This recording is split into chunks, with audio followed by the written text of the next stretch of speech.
नमस्कार, मैं आपका मित्र एस्ट्रो डिवाइन लाइट से। आज हम कुंडली के पंचम भाव के बारे में आज हम विचार करेंगे।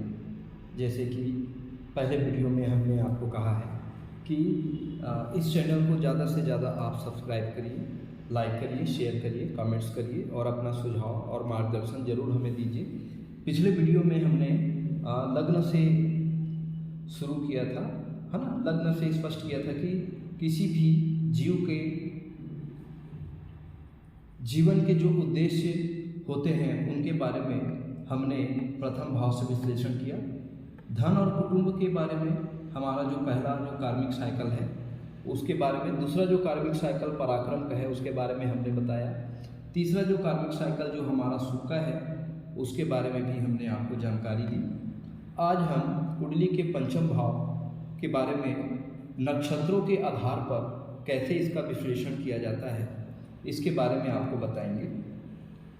कुंडली का जो पंचम भाव होता है वो संतान का भाव होता है। यह हमारे पूर्व पुण्य का भी भाव होता है।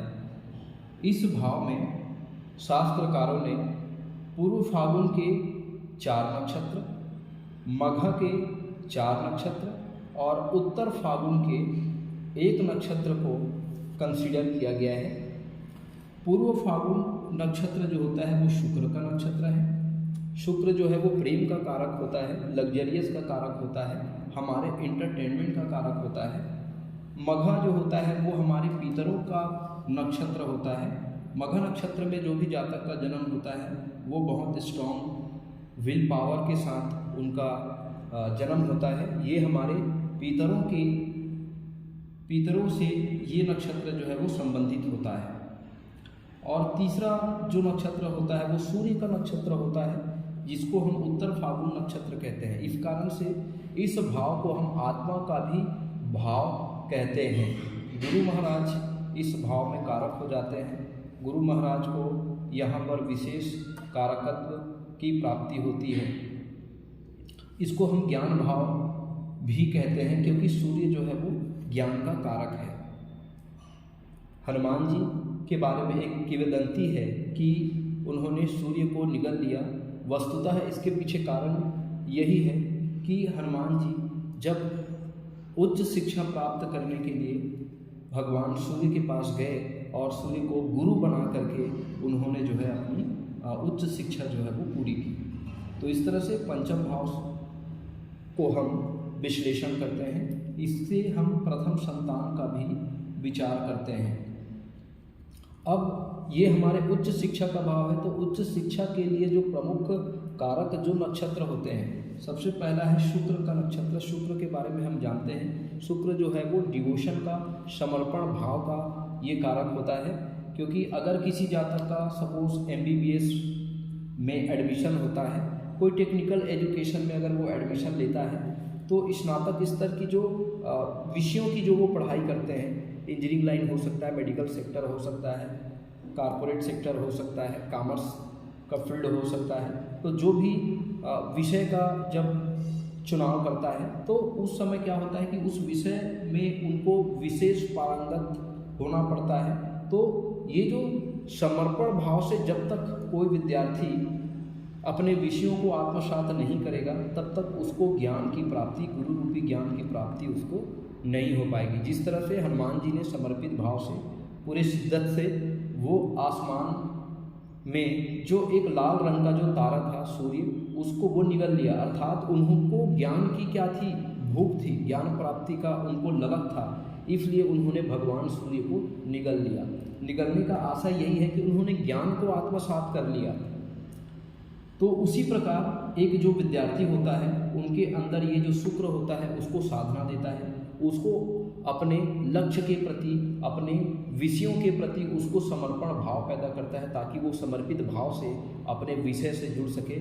उस विषय पर वो बहुत ही मनोरंजक तरीके से उस विषय को, वो उस विषय के साथ फैमिलियर हो सके, उस विषय को अप्लाई कर सके अपने निजी जीवन में भी। इस तरह से विषयों को बहुत ही व्यवहारिक तरीके से वो विषयों का ज्ञान ऐसे विद्यार्थी को हो। इसलिए वीनस को यहाँ पर शास्त्रकारों ने रखा है, क्योंकि वीनस शुक्र भी क्या है, गुरु है।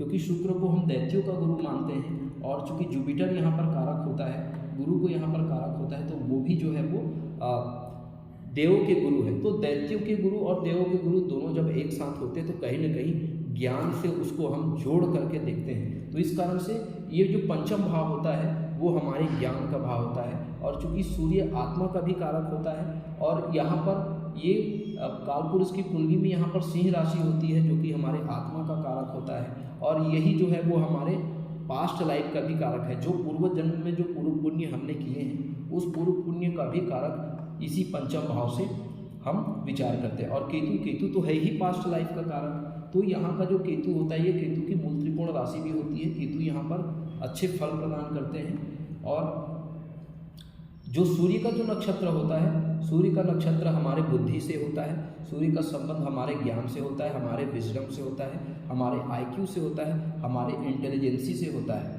तो इस तरह से जब विद्यार्थी किसी भी विषय में पारंगत होने के लिए उनको 3 चीज़ों की जरूरत होती है। सबसे पहले वीनस, जो उनके अंदर एक डिवोटेड, एक समर्पण भाव पैदा करता है। दूसरा केतु है ही बड़ा गुरु, तो उनके अंदर उन चीज़ों को प्राप्त करने के लिए, उन चीज़ों के प्रति आध्यात्मिक स्तर पर चिंतन मनन करने के लिए ये जो केतु जो है वो क्या करता है, उसको सहायता प्रदान करता है। जब हम साधना के साथ साथ आध्यात्मिक रूप से जब कोई साधना करते हैं तो निश्चित रूप से कोई बड़े ज्ञान को हमको प्राप्त होते हैं, उन भगवत कृपा को हम प्राप्त करते हैं। हमारे जीवन का उद्देश्य हमें क्लियर होता है कि हम इस जीवन में क्यों आए हैं। तो वो चीज़ जो है, हमारा जो आत्मा जो होता है वो आत्मा यहाँ पर जो है उस परमात्मा के जो ब्लेसिंग्स है उसको वो महसूस करती है, क्योंकि ये सूर्य जो है वो कहीं ना कहीं संपूर्ण ब्रह्मांड को ऊर्जा देने वाला है, संपूर्ण ब्रह्मांड को ज्ञान देने वाला है। पंचम भाव से हम शास्त्रों के बारे में, वेद शास्त्रों की ज्ञान के बारे में भी हम विचार करते हैं। कहीं ना कहीं ज्ञान का जो प्रकाश है वो अज्ञानता के अंधेरे को दूर करने में बहुत ही महत्वपूर्ण भूमिका होती है, इसलिए ज्ञान का महत्व है। अतः ज्ञान से ही हम सारी दुनिया को झुका सकते हैं। इस कारण से ज्ञान जो होता है वो हमारे व्यक्तित्व के संपूर्ण विकास के लिए, हमारे मोक्ष के लिए, परमार्थ के लिए परम आवश्यक होता है। तो इस तरह से हमने कुंडली के पंचम भाव का विश्लेषण किया। मुझे पूरा विश्वास है कि आपने बहुत ही धैर्य और शांति के साथ हमारे इस चैनल को आपने सुना होगा, और इस कुछ न कुछ नई चीज़ जरूर इस भाव से आपको सीखने को मिला होगा। आपसे बारंबार गुजारिश है कि इस चैनल को ज़्यादा से ज़्यादा लाइक करिए, शेयर करिए, और अपने अमूल्य सुझाव यदि आप आर्टिकल्स लिखते हैं तो ज़रूर हमें शेयर करिएगा, ज़रूर हमें मार्गदर्शन करिएगा। आज के लिए इतना ही। आपने अपना अमूल्य समय दिया हमारे इस सेशन को, आपका बहुत बहुत आभार, धन्यवाद, नमस्कार।